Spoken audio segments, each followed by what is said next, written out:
Hey, it's Carlton French. Welcome back to the Single Man Podcast. I'm here this Friday with my great friend, Jordan. Taylor. Grew up in a very abusive home, physically, verbally, and emotionally. Like, I used to go to school with scars on my arms where the teachers were concerned. I was struggling in silence. It just came more dark. It was tough, I'm not gonna lie. And then I was trying to commit suicide after that. And I really tested homelessness, literally. I didn't grow up knowing Jesus at all. I had a choice to make. Either I was gonna go back to the shelter or should I just check out this church? Never been to church my whole life because it looked like people are just like, they're happy to be here. If I want to get out of my situation that I'm in right now, I need to like find some kind of miracle. Jesus gotta be real, because if he did something in his life, why he can't do something for mine? People that have gone through abusive situations and homelessness and thoughts of suicide and marijuana and drugs, I think they can find some hope in your story. Challenge yourself constantly. You have to be a little bit patient. I felt like I was in a hole looking up. The whole idea is you have to become content in singleness. I'd be lying if I said I haven't fired off some Instagram DMs. The word dating is not mentioned in the Bible. I dedicated my life at Tomorrow World to Jesus. Welcome to the Single Man Podcast, where we delve into candid conversations with Christian men about their journey to faith, advice for their younger selves, and navigating dating. With a heart to reach men from all walks of life, dive into real stories of redemption, growth, and the hope found in following Jesus. I'm your host, Carlton French, a 29-year-old single Christian, and I'm excited for you to listen to this week's episode. Let's jump into it.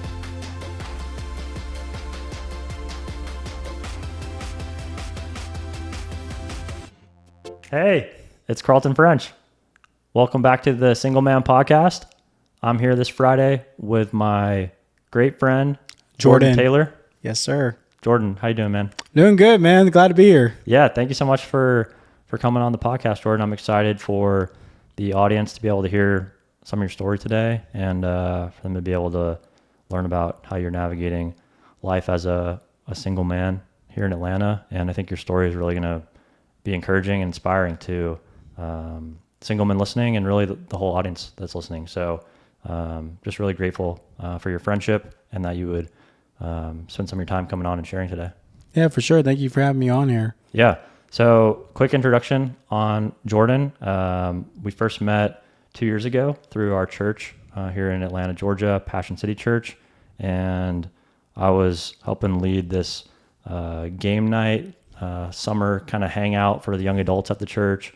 And Jordan was part of that group and was just such a positive person, a light at the group, always asking people how he could pray for them, and just someone that loves community and loves people. And so that really stuck out to me with this group of, I don't know how many people were in there, like 50 something people. And just continuing to see Jordan around church and how he's gotten plugged in with the young adult ministry and other ministries around Atlanta. It's just been really inspiring and getting to know more about your story. I think it's going to really encourage the listeners today about how you've navigated homelessness and abuse in your childhood and how you didn't grow up in a Christian home and now have this passion and fire for Jesus. So honored that you would come on and share today. So Jordan's also 28 years old. He originally is from San Diego, California, was born there and then moved to Atlanta when he was 10, 11 years old. He now works in the restaurant industry. He works at a restaurant in Atlanta and does a great job as a host there. And he was telling me that his hobbies currently been playing some fighting video games recently. And you love volleyball, Braves games, just being in community, movie nights. So anything I left out, Jordan, you want the audience to know about you? No, I think it's great. Yeah. Awesome, man. Cool. So just so people can get to know you a little bit more, what's maybe been your favorite and your least favorite part of this last week? I mean, my favorite part of last week is just, just continue to build community and those kind of things. Just continue to know people and just kind of cherish them and honor them and those kind of things. Just love being around people. Yeah. That's great, man. And then any lows? What's been a little hard recently?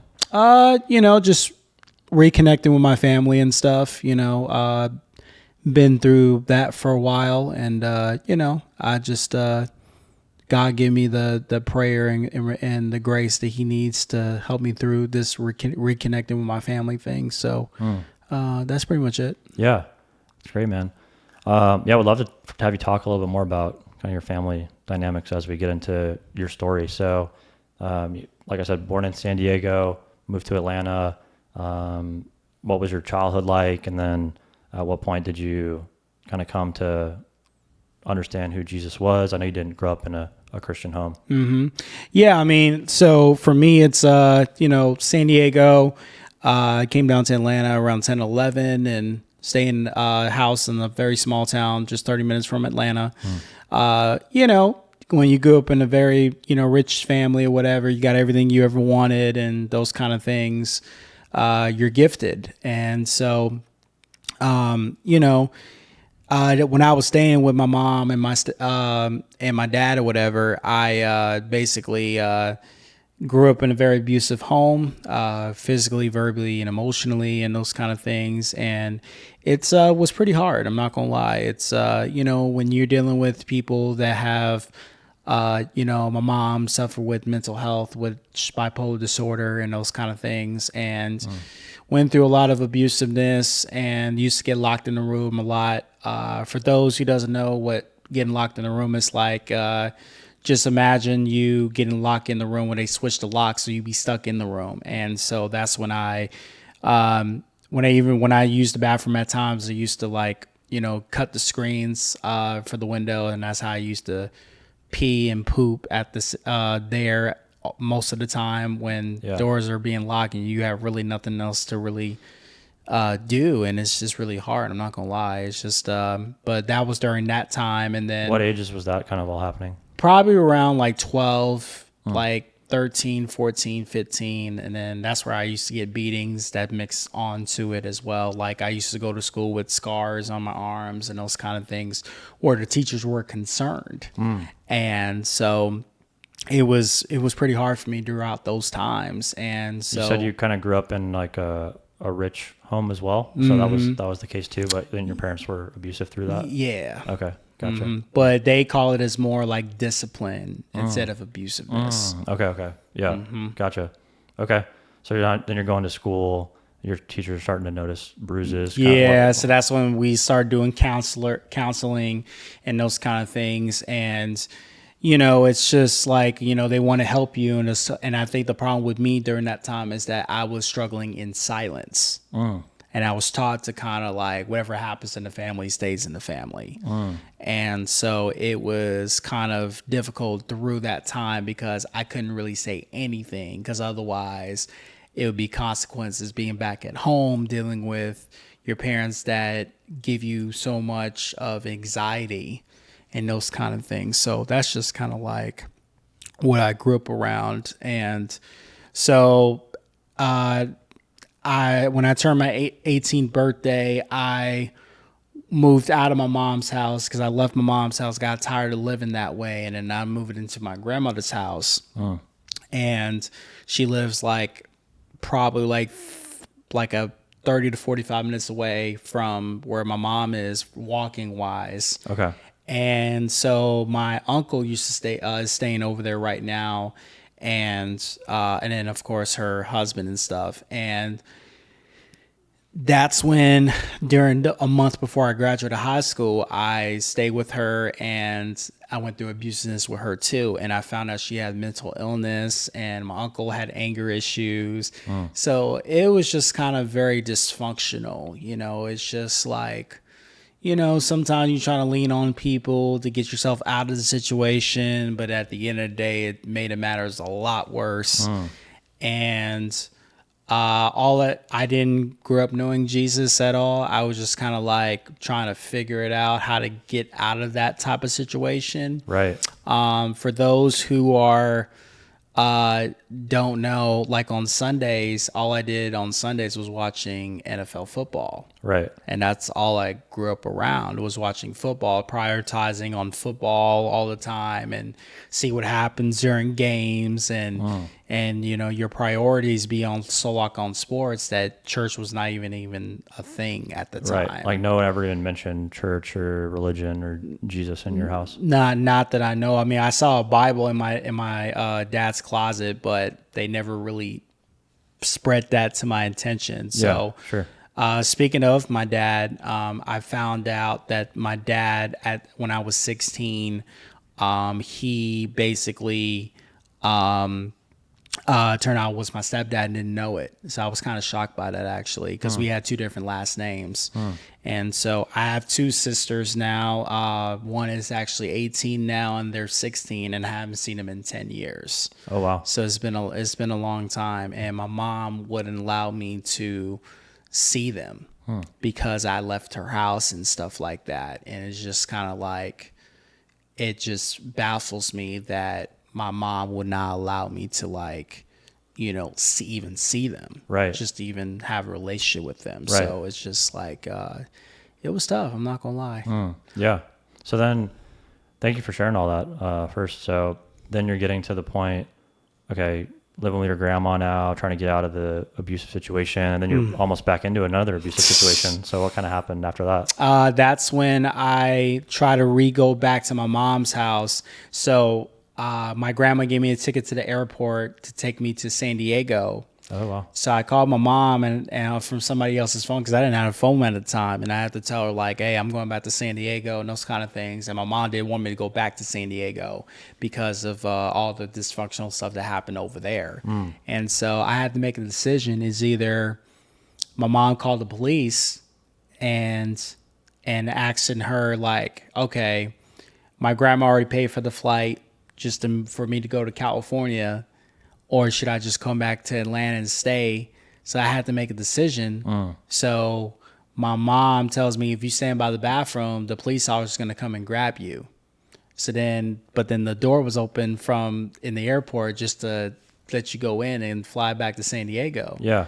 And I chose to move in to the bathroom. That's when the cops saw me, and that's when they took me down, and I stayed back with my mom for a few months. Okay. Huh. And then after that, it just came more dark all the time. It's just the arguments, the constant, like, this and that and the third. And so, yeah. And then that's when I left her house still at 18. And then I was trying to commit suicide after that. Oh, wow.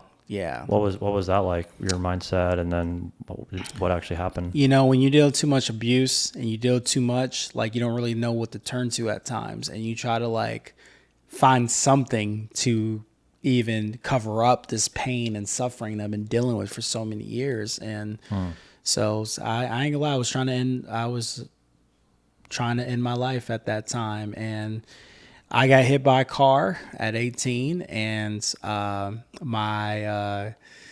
I'm still alive. Yeah. I got out and I looked like I was fine until I saw my knee was like a flat out plant. Like, my whole things were open, and it was crazy. Oh, gosh.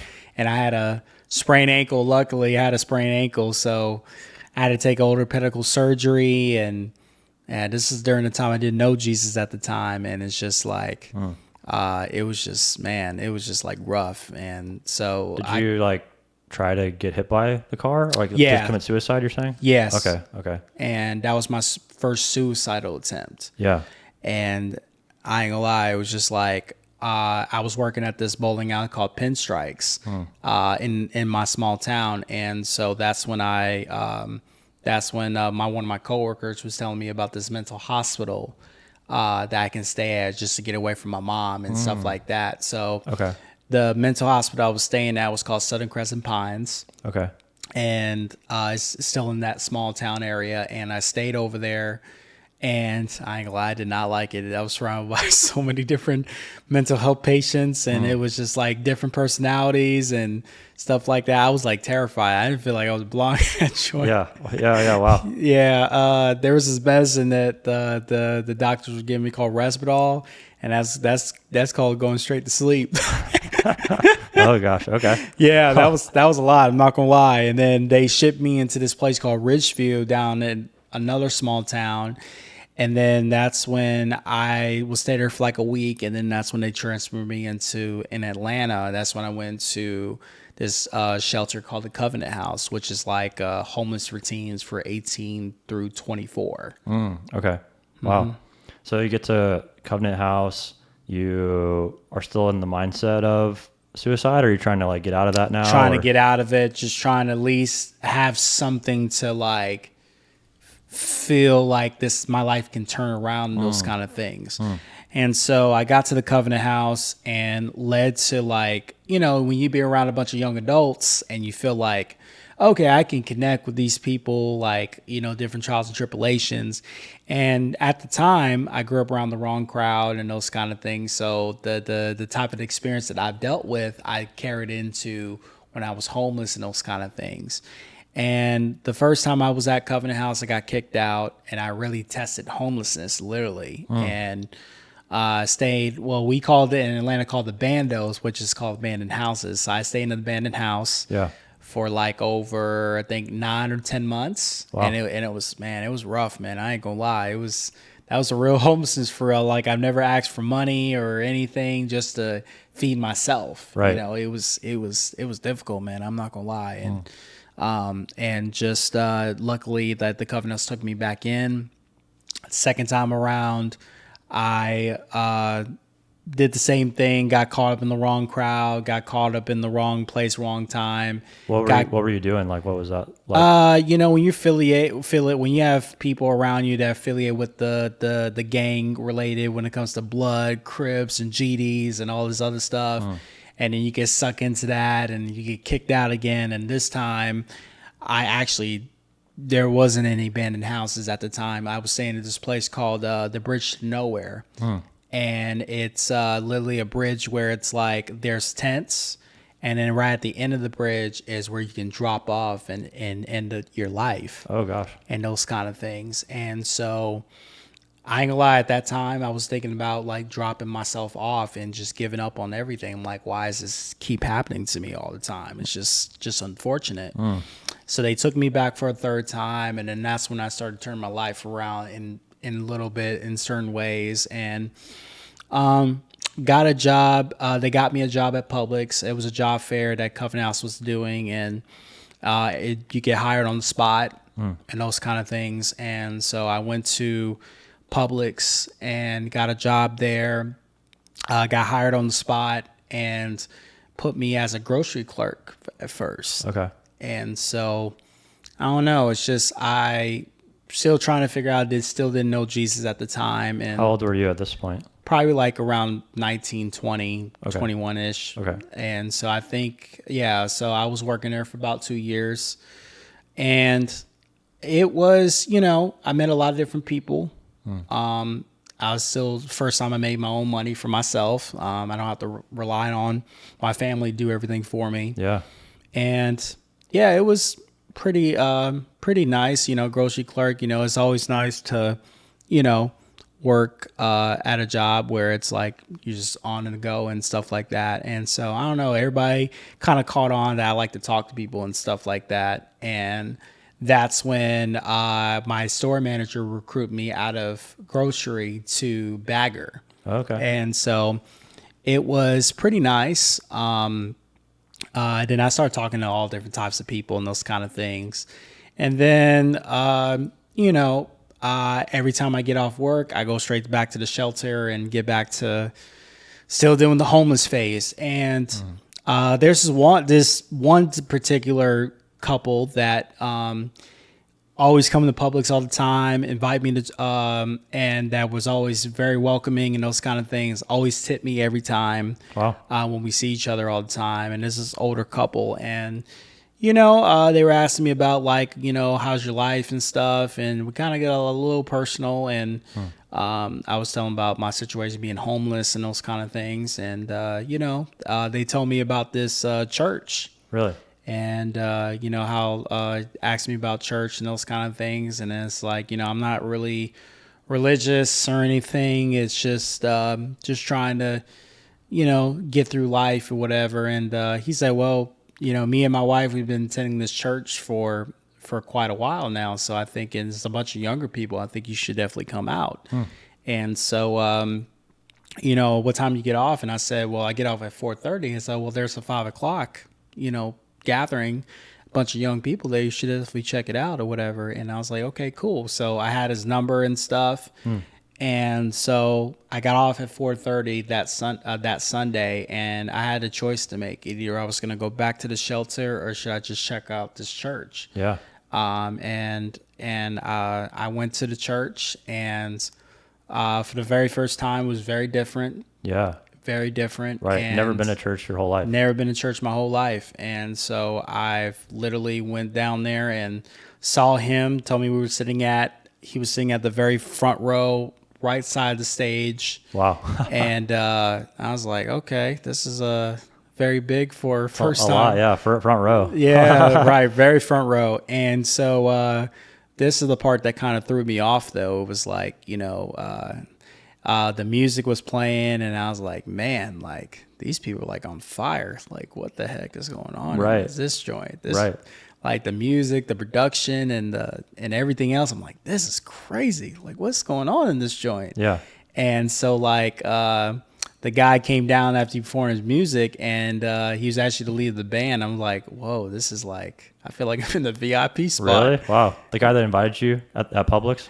No, not him. I saw him when he got after he performed and stuff, and I was like, wow, like, dang, this is a big seal right here. Yeah. But that's not the kicker. The kicker was the guy who invited me.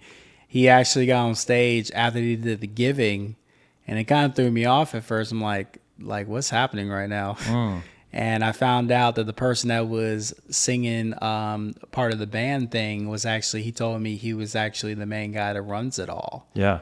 So I was like, this is wild. Wow. So I just met the main pastor, didn't even know it. Right. Wow. Yeah. Okay. So how old were you at that time? I was like around 21, 22. 22. Okay. And then what's kind of the next steps after that? Do you keep going? Well, at the time, I'm like, I have to find something to get my out the hole because of my circumstances. And so I have to find something, because it was just at the point where it's just like, dang, all right, is this something I need to be right now? Like, it wasn't a God thing. It's just like, do I want to be here? Because it looked like people are just like, they're happy to be here. They feel like they're joyful, and they feel like they're like on fire. Yeah. And it's like, I got to lean on something. And so I went to young adults.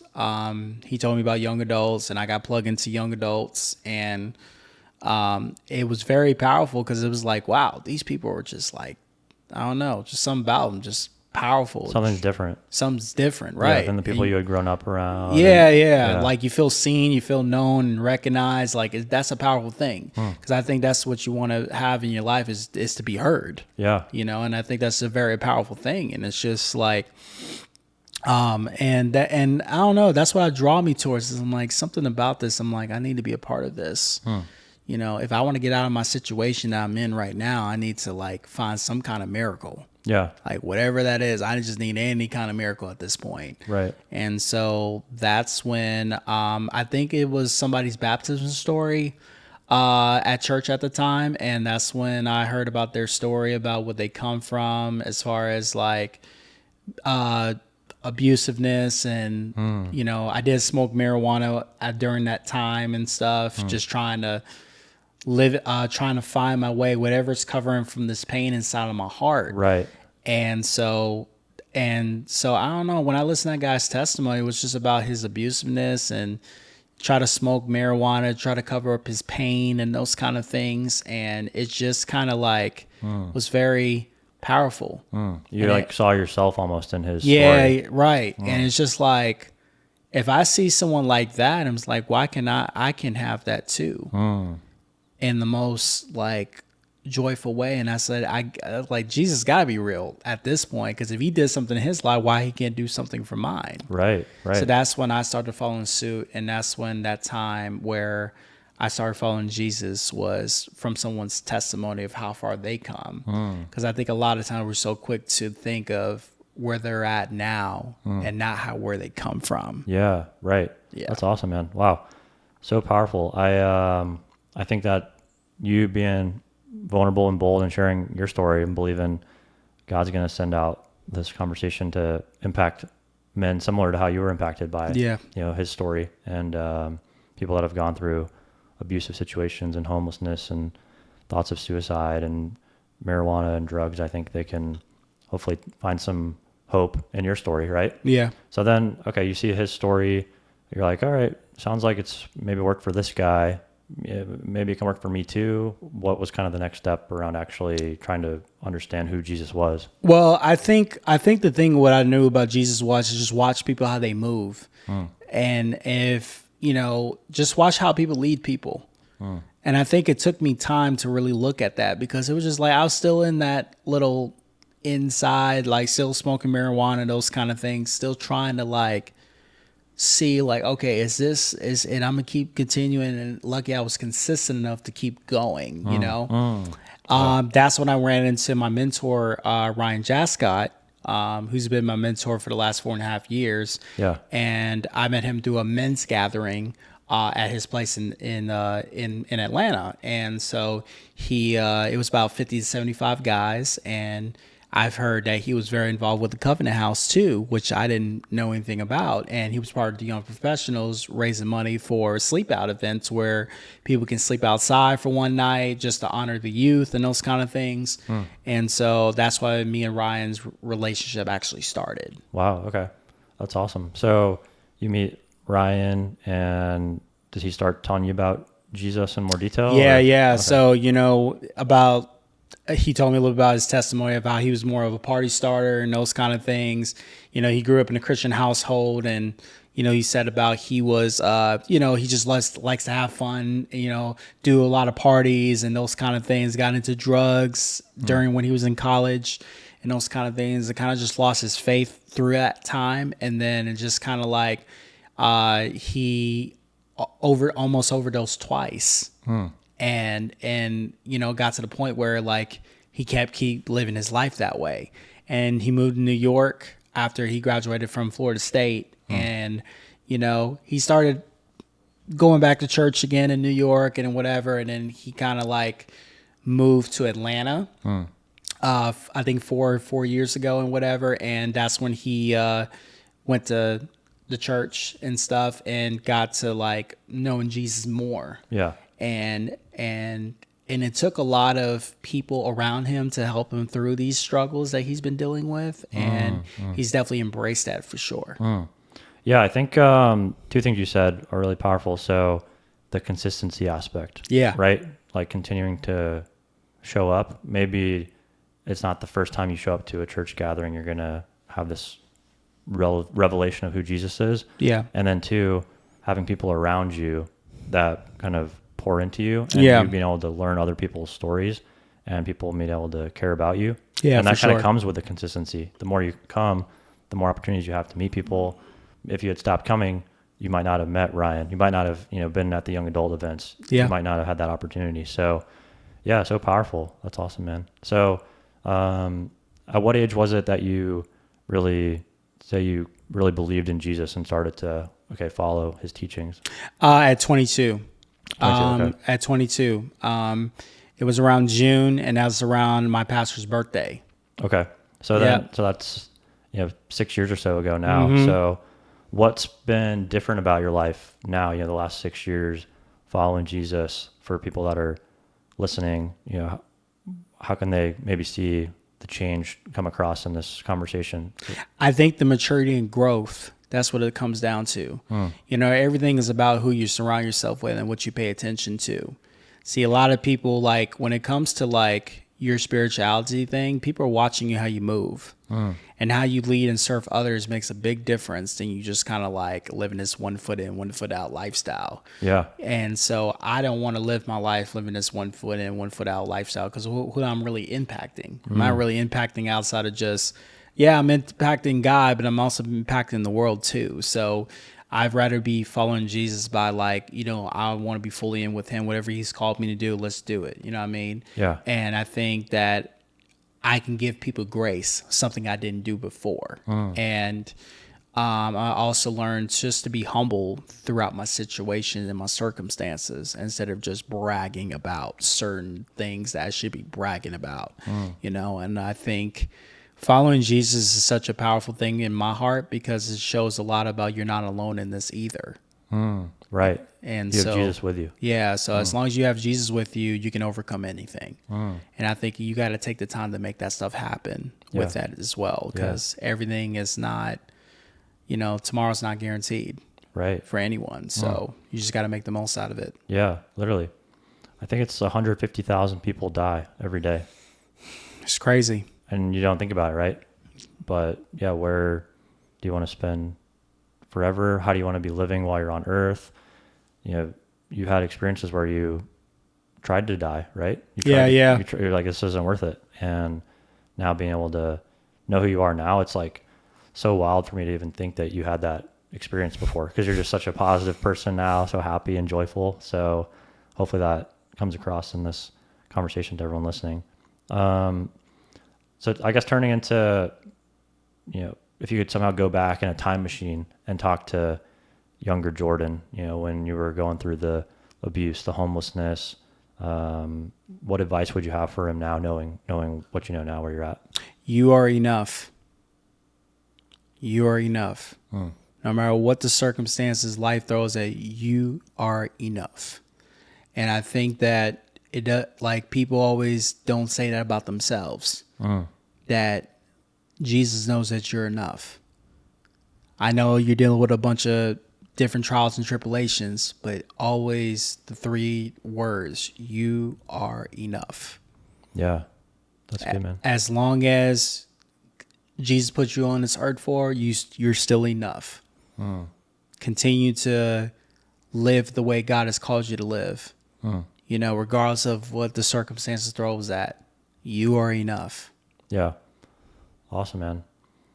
What about this being the Single Man podcast, talking a little bit about, you know, dating and relationships as it comes from the perspective of single men who are actually living it themselves. So how has, you know, dating kind of been a part of your story through growing up and through the homelessness, then coming to know Jesus at 22?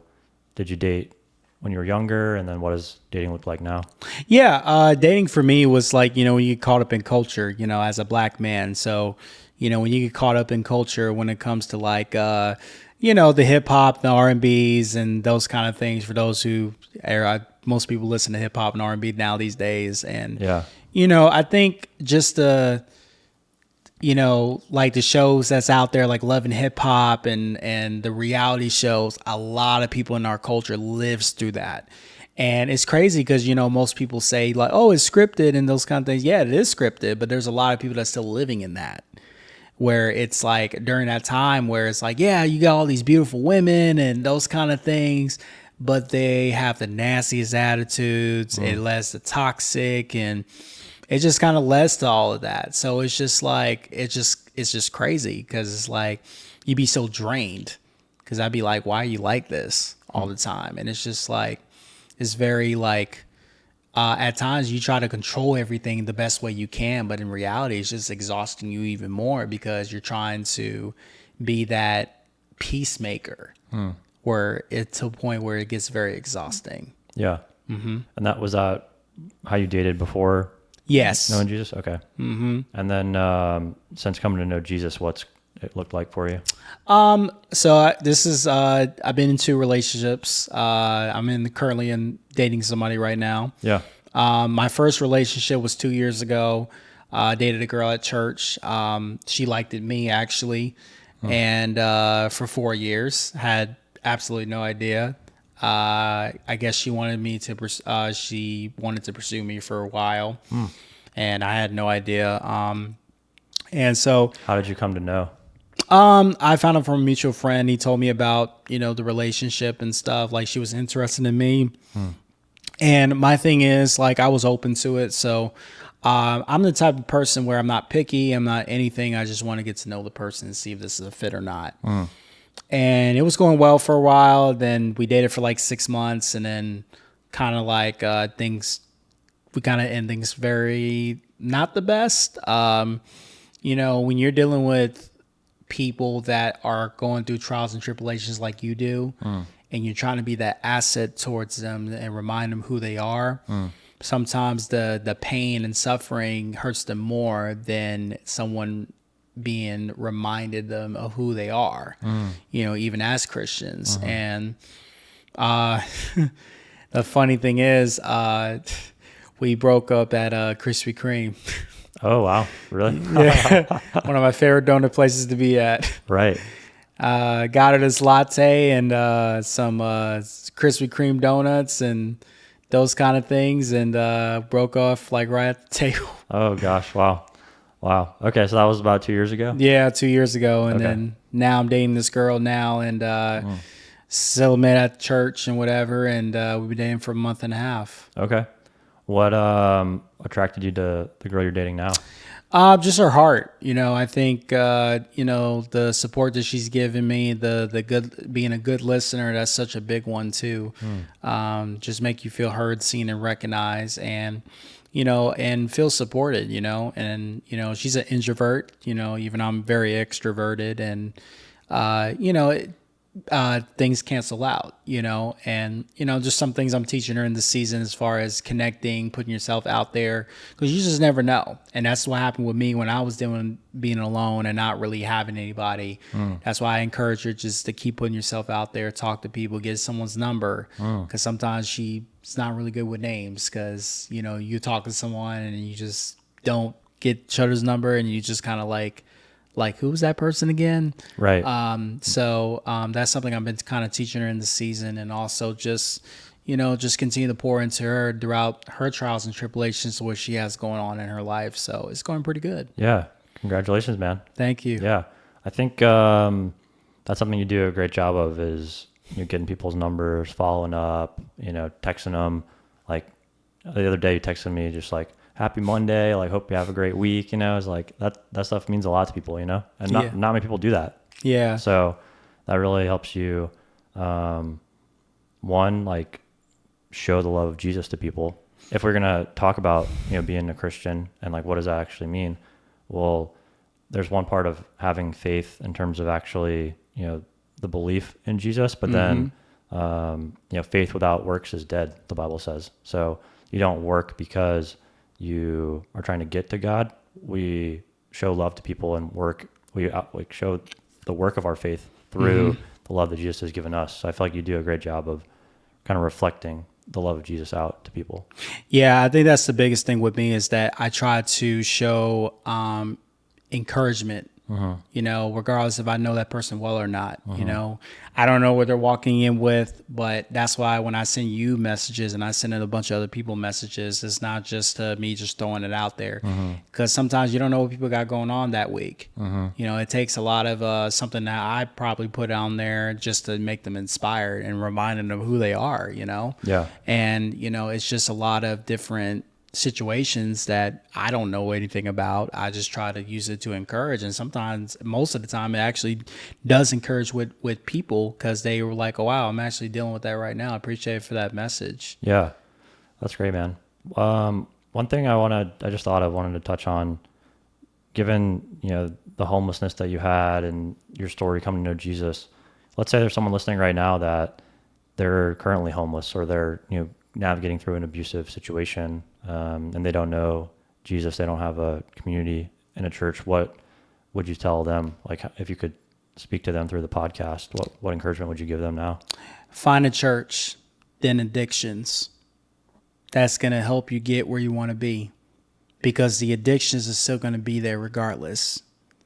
Because at the end of the day, like going to church and finding community that can actually help you get out of the situation that you're in, just like how I did. And this is more of eternity. This is temporarily. Addiction is just temporarily. And I think a lot of times we don't really look at that stuff. And it's just like, sometimes it's like, okay, yeah, I understand that you're still angry and you're still upset, or you're still frustrated and you get agitated. So what's the first thing you think of? God or addictions? Because a lot of times we try to use addiction to try to, this is what God told us to do as far as addictions. But most people in the world living on addictions because that just helps them calm themselves down or relax them. Because I smoked marijuana at the time, and it's Right. like, yeah, it helped you relax, it helped you medicate and those kind of things. But at the end of the day, you still feel bitter. You still You're feel still in the same situation. Still in the same situation. So it's just like, you gotta like understand. You gotta learn to try something different in order to live your life different. Right. And that's just what I tell people all the time. You got to learn to try something different if you want to live your life different, because the addiction is still going to be there regardless. Yeah. Yeah. And so that's the first thing that's probably the thing I probably would encourage people, that try something different to live your life different, because otherwise it's going to be the same thing how it is every other day. Right. I think too, one thing that's cool about your story is the power of an invitation, right? The person at Publix who got to know you, who found out about your story, who invited you to come to church. That was probably, some nervousness on their part, right? Like, oh, what is this guy going to think? Like, maybe I shouldn't invite him. And people that are Christians are listening. Hopefully that can encourage them too, to, be bold in their faith and to talk to people about, what's your story? Like, how can I get to know you more? Do you have a faith? Do you go to church somewhere? And then inviting people into church, into that situation where it's completely changed your life around, coming to know Jesus through that. Yeah. I think taking risks is such a big thing, because that's going to determine of how you're going to live your life. Because if you don't like how your life is going, then you got to have to take risk. You can't just stay in that little comfort zone. And I think a lot of times in our Black community these days, we stay in our comfort zone because we're going off what we know instead of just seeing something completely different. Yeah. Because how we think of church from a Baptist perspective, it's like, I'm used to praise dancing and all this other stuff, but then I'm still living out in the world that's not really glorifying God, which is crazy. Yeah. But when you look at a church that you and I currently go to, it's like, yeah, I was this, but now I'm living my life completely different. And I didn't do it alone, though. That's the thing that separates. You're not doing it alone. You got people that still struggle and do the same things that we are currently going through. And I think it takes a lot of wisdom and encouragement to realize, like, is this something I'm willing to sacrifice to change my life for the better? Yeah. And I think that's the biggest thing. If you want to live your life for Jesus, you got to step outside your comfort zone if you want something different. Because otherwise, how the world is set up today, it's going to be the same thing. Yeah. Whatever, you're going to be a part of it or not. Yeah. That's just what it is. Yeah. Stay in your comfort zone, have things, easy, quote unquote, or potential to impact people and change people's lives, right? Yeah. Like that guy could have just, it's probably easier just to, go to my car, not talk to Jordan today. And instead he took the opportunity to get to know you, invite you, and it's changed your life. So that's awesome, man. 2 more questions and we'll wrap up. So in terms of, this season of life that you're in, or looking back on your life, 28 years now, is there a Bible verse that kind of comes to mind that you've been kind of living your life by, or that, resembles your life to this point? Romans 8 verse 1, there is no condemnation for those who are in Christ Jesus. What is it about that verse that kind of sticks out to you? It doesn't matter where I come from, doesn't matter where or how my life is. Jesus is going to help you get through out of the situation that you're currently in. Miracles happen in the most weirdest times. And sometimes it's just like Jesus does a lot of miracles that you probably didn't even think it would even happen in your life. And so that's the thing. If I didn't follow Jesus, I probably won't. I don't even know where I'd be at right now, I'm being honest. Right. Wow. Yeah, that's great, man. Yeah, no condemnation for those in Christ Jesus, Romans 8:1. And regardless of your past or, difficulties you've gone through and, sins you've committed, when you come to believe in Jesus and accept him into your life, you're forgiven of that, right? You don't have to be living with the guilt and the shame of that anymore. Jesus forgives you of it. Yeah. You still have to live with earthly consequences of actions that you've done and things that have been committed to you, but you now no longer are bound by what you've done in the past. I think the difference between myself and my young self is that I'm healed from my situation instead of living in trauma. Yeah. Because a lot of people these days are not healed from their situation because they take their trauma that they suffered back in their childhood and they carried into their everyday life. And who knows, they might take it out on you, and you wasn't even there when all this stuff went down, you know? Right. And that's where all these addictions are coming from, because they're constantly living in trauma. And they think the addictions is enough for them, which reality is making a whole lot worse, if anything. Yeah. So where's the maturity growth comes in? When that's when you surrender all of that and you give your life to Jesus Christ and you allow him to help you through these struggles so you can heal from it. Right. Because that's how you're going to even mature and grow from those things. Yeah. Because otherwise it's going to be a constant thing going for as you get older. Generational. Imagine like your parents had a relationship with Jesus. You know, your life might have been completely different. Oh, yeah. Absolutely. Right. Yeah. Wow. Such a great conversation, Jordan. Thank you so much for being vulnerable and sharing. I know it's going to encourage everyone listening. So last question, we'll wrap up with this. So let's say there's single men specifically listening. They're not following Jesus currently. They just sat here through this 40 plus minutes. What's one thing you want them to take away from this episode? Okay, I don't personally know Jordan, but wow, yeah, it sounds like his life's really changed and it's been a significant impact coming to know Jesus. Maybe I should check this out. What would you want them to take away from the conversation? Just to be honest with you, is more like, you know, just look at someone's testimony, how far they come. And I think that's going to dictate of where people's headspace is at. And living your life in actions too. And I think that's just an important thing, you know. And I think, you know, more people more focus on your actions than your words. Yeah.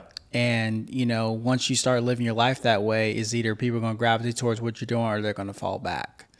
And so that's the biggest thing I tell people all the time is just, you know, live in actions. You know, if this is what you want to pursue, live it out. Yeah. You know, and I think that's something I've learned from other people is just that, you know, if you're going to follow Jesus, you got to live your life for Jesus, you know what I mean? And you got to get rid of all the things that's out here in the world that's not going to serve you, you know what I mean? The fame, money, fortune, notoriety, and those kind of things, all that does not matter. Yeah. It's just a little tool that just like we're gifted by, but for the wrong reasons, you know? And I think one of my biggest spiritual gifts is just throw some encouragement. Yeah. And I think that's just, you know, you never know what folks got going on. So it takes a lot of wisdom and heart to try to embrace that towards someone that needs it. Just like at times, you know, sometimes don't be scared to be a Jesus follower wherever you go, because you never know what lives you might change. Yeah. Yeah. And speaking of that, Yeah. I have a nonprofit that my mentor and I have been working on for the last 2 years. And it's called Pour Over Love. For those of you who doesn't know Pour Over Love, it's a nonprofit for foster care and homeless youth. Me and Ryan actually came up with this idea when I was staying with Ryan at the time around 2020. Yeah. And basically each youth that we hire, they're going to have mentors throughout their hiring process. And the goal is help them pursue their careers and their passions. And we just started our 4 cohort class throughout the 2 years that we started. This past Saturday, we had a couple youth that graduated from our program after they've been with us for a whole year. Yeah. And we're very pleased of how growing our program is going. Yeah. It was supposed to be a coffee shop from the very beginning, but we didn't have enough funds for that. So we decided to start the program.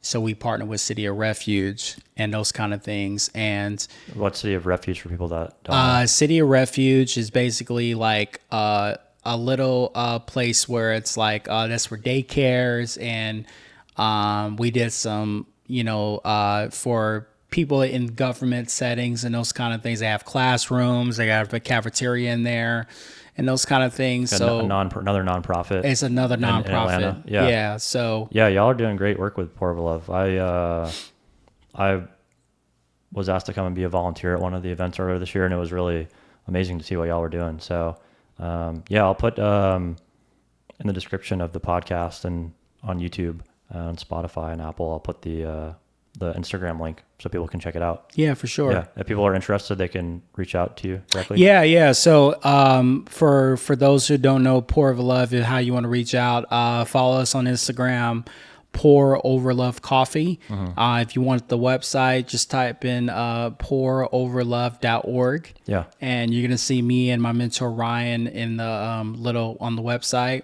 If you want to donate, there's a link on the website. And if you want to be a volunteer or you want to mentor one of the youths, which we're still hiring for that actually, feel free to reach out to me and reach out to Ryan, and we'd be happy to get to know you and be part of the youth's journey of growing out of people that are experiencing homelessness. Yeah, man, that's awesome. Yeah, love how you're kind of taking the circumstances that you went through, right, and using them for good to impact other people who are in it now. Yeah. So believe in this podcast is going to do that, Jordan, and just love what you're doing overall in life, and your story so powerful and how you can own it and you've healed from it and you're helping other people now that are going through similar situations. Yeah, for sure. So good, man. So I'll put the links to the Instagram and to the website in the description of the video, like I said. For sure. Anybody, last thing you want to shout out, any of your community that's kind of helped you get to this point? Yeah, shout out to Ryan and Hannah. They got married at the end of December. They've been as big as advocates in my life. Very grateful for them. Shout out to my community. Shout out to my friend Sarah Grace, Brad Barco, Aaron Karnowski, Emily Hudson, Ashley Alves, and then the girls from Passion Camp, the Maggie, Kate Coley, and Raylene Kelsey, and Kay Perkins, and Rachel Dotson, and a couple guy friends. My friend Luke, who was on your podcast, and Ashwin and Logan, who's getting married on soon and stuff, and very happy for him. Yeah. And just shout out to all the Passion community. And I think Logan will be married by the time this comes out. So hope you're enjoying marriage, Logan. Yeah, for sure. This is gonna be a different animal for Logan. Just very grateful for just the community aspect and just continue me to be a leader and just continue to live in the Jesus story. That's something I'm very proud to be a part of. Yeah, man. Awesome. So grateful for you, Jordan. Thank you so much for coming over and sharing your story. I know it's going to encourage everyone listening. If Jordan's story was impactful to you, or you think there's someone in your life that would benefit from hearing his story, I'd love for you to text them the link. Tell them, hey, check out the Single Man podcast. Check out this conversation with this guy, Jordan Taylor. I think it's going to really encourage you today. I hope you have a great rest of your Friday, and we'll be back next week with a new episode. Thanks for listening to this week's episode of the Single Man Podcast. If someone you know would benefit from this week's episode, I'd love for you to text them the link and invite them to listen. You never know how a simple invitation could change someone's life. We'll be back next Friday at noon Eastern, 9 a.m. Pacific, with a new episode. Until then, check out the video version of the podcast on YouTube, and you can engage with us on Instagram, TikTok, and Facebook.